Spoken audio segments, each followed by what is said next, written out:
Hello बच्चों, चलिए प्रश्न को देखते हैं। तो दिया गया प्रश्न क्या है कि 114 ग्राम ऑक्टेन में किसी अवाष्पशील विलेय का मोलर द्रव्यमान कितना दे रखा है? 40 ग्राम प्रति मोल की कितनी मात्रा घोली जाए कि ऑक्टेन का वाष्प दाब घटकर मोल का 80% रह जाए। तो सबसे पहले हम हमारी क्या लिखेंगे, हमें क्या क्या दिया गया है।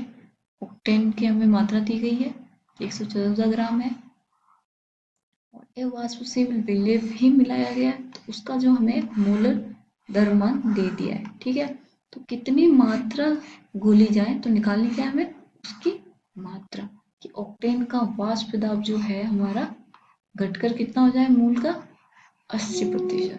ठीक है, तो अब हम सबसे पहले लिखेंगे हमारी मुख्य अवधारणा। मुख्य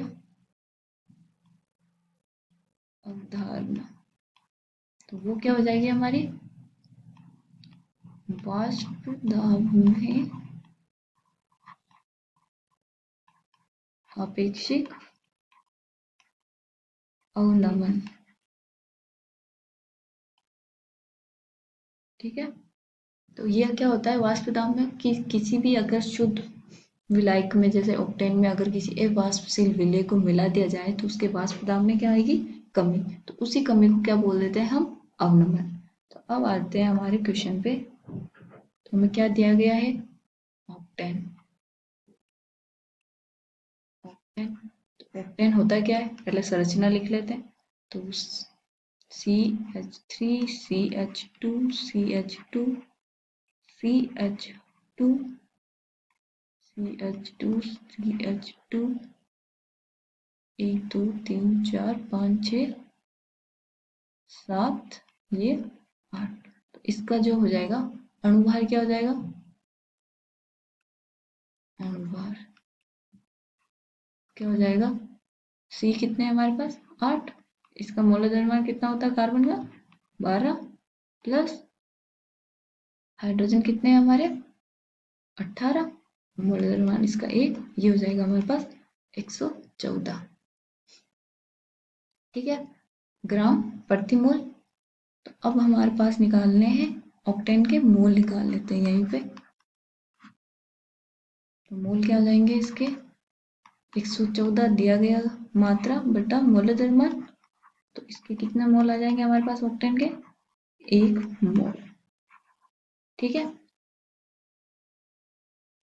अब हम आते हैं हमारे, अब अगर अवाष्पशील विलेय को बोल दिया जाता है तो हम क्या करते हैं कि वाष्प दाब में अपेक्षिक अवनमन को किस सूत्र में प्रदर्शित किया जाता है हमारे, पी नोट शुद्ध विलयन का वाष्प दाब माइनस पी जब अवाष्पशील मिलाया जाए, पी नोट बराबर मोल अंश विलेय का मोल अंश। तो वो क्या हो जाएगा, एन बी बटा N A plus N B. ठीक है, तो अब हमारे पास एन बी हमने क्या निकाल लिया, एन ए हमने निकाल लिया, ऑक्टेन है हमारा एन ए, तो वो हमारे पास है। और पी नोट हमें क्या दिया गया, मैंने मान लिया कि पी नोट क्या दे रखा है, पी नोट मैंने कह दिया कि पी है। ठीक है, तो अब हमारा पी विलियन क्या हो जाएगा, तो इसने क्या बोला कि वाष्प दाब घट कर कुल मोल का 80% रहता है। तो मैंने इनिशियल प्रारंभिक क्या लिया, वाष्प दाब पी लिया। तो अब वो 80% घट जाता है, 80% रह जाता है, रह जाता है। तो इसका क्या मतलब हुआ कि जो P हमारा विलियन है वो 80% मतलब 80/100 P। तो क्या लिख सकते हैं हम, 0.8 P। ठीक है, तो अब ये हम सूत्र में रखेंगे। तो P नोट क्या लिया था हमने, P 0.8 P नोट P/P बराबर एन बी कितना लिया, एन बी हमें निकालना है।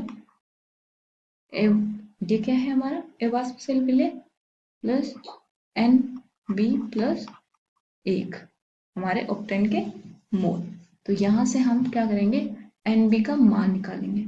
तो यहाँ से एन बी क्या आ जाएगा हमारा वो आ जाएगा 0.25 मोल। ठीक है, अब हमें निकालना क्या है, हमारे पास हमें मोलर द्रव्यमान दिया गया है, मात्रा निकालनी है। तो हमने क्या निकाल लिया यहाँ पे, मोल।